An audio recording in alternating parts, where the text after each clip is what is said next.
It's dark and creepy and full of puzzles. Can you solve them in Mystery House?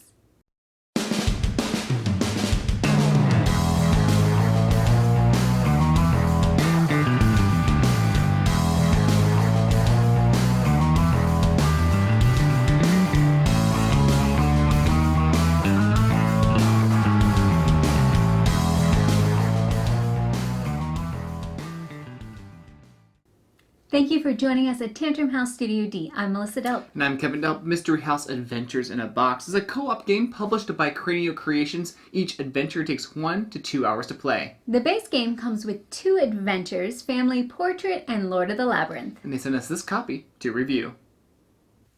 Each small box comes with a deck of cards and numbered cardboard tiles. You'll place these tiles in the main Mystery House box based on the coordinates shown. We're keeping this video as spoiler-free as possible because it's an adventure that you want to discover yourself. We'll talk about how the game plays in general and then give you our thoughts. You will also need to download the app in order to interact with different items and pictures that you'll see along the way. So for the super quick overview, you'll open up the app and the game will tell you what's going on, what you're trying to accomplish, and then it's up to you to explore and figure out the puzzles. When you want to investigate a location, you input the coordinates like A1 and then choose one of the objects you see, like a tree. The app might give you some info like describing it as a gnarled willow tree. Now I don't want to show you too much more than that, but as you search and input codes, the app will give you more information and even give you cards for you to use. Yes, and you can potentially take those cards, those items, to different locations and see if you can use them there to unlock other things. The app will also tell you when to pull tiles out of the box, which will then reveal more of what's inside.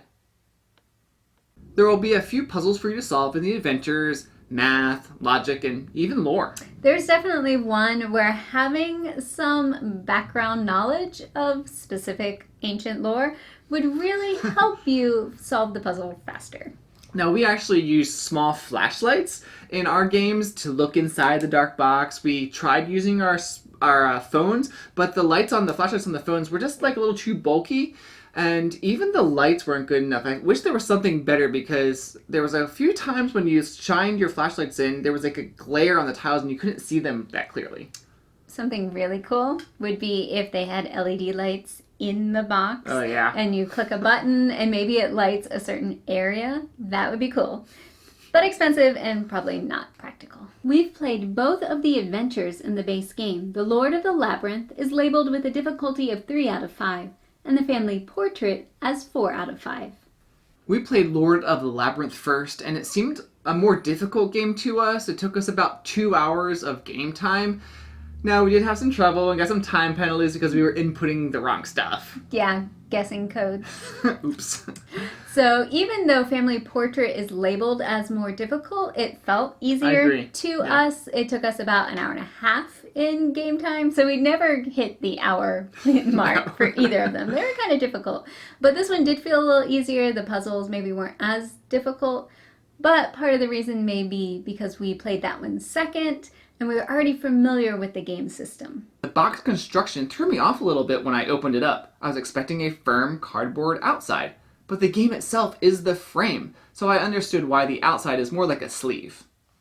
Because the box-like structure is part of the gameplay, there is going to be some setup before you can play, putting the different tiles into the slots. You're going to want to pay close attention to the numbers and letters and try not to see the illustrations on them as you're putting them in. And of course, you will want to double check that they are in the right spots. Otherwise, you could get into the game and have some major issues if you're not seeing the right things. Yeah, also some of the nomenclature was different in the game, like some unusual words, like you're at a location and it says steely, and you're not really sure what that is. It's a piece of stone. You actually look that up. Or you're even at like one location and there's synonyms for the same item, like chest, trunk, or bureau, and you're not sure what to pick. Right. I don't know if that's because of some translation issues when they were translating from a different language, or if it was intended and they're just trying to be tricky. But we did lose time a few times by either not knowing, oh, that's what the word means, or choosing the wrong synonym. I think the themes of the first two scenarios fit the Mystery House game, and the illustrations draw you in. I think the biggest draw, though, is the three-dimensionality of the game box, and how you really feel like you're uncovering different rooms in the house during the game. Cranio Creations said that the new adventures that will come out in the future will be these small boxes, so that will be nice, so that they probably will be a lot cheaper for the expansions. Now, I would definitely categorize this game with other escape room games, things like Exit and Unlock. They are a one-time use. As you go through the story, you'll know things, but you can pass them on because you're not destroying anything. But you do need that base game with the box structure to play, so it's kind of like Time Stories in that way. So the mystery box adventures are not self-contained like the Exits, the Unlocks, the adventure games that you can just get that little box and play it. Yeah, I was initially intrigued by Mystery House because of the novelty of peering into these nooks and crannies and discovering things. But I think I still like the Exits and Unlocks a little bit better because they're a little bit more streamlined. You can get into those games a lot faster. They're pretty much already set up and you can start playing. Whereas this one... I think I agree with that.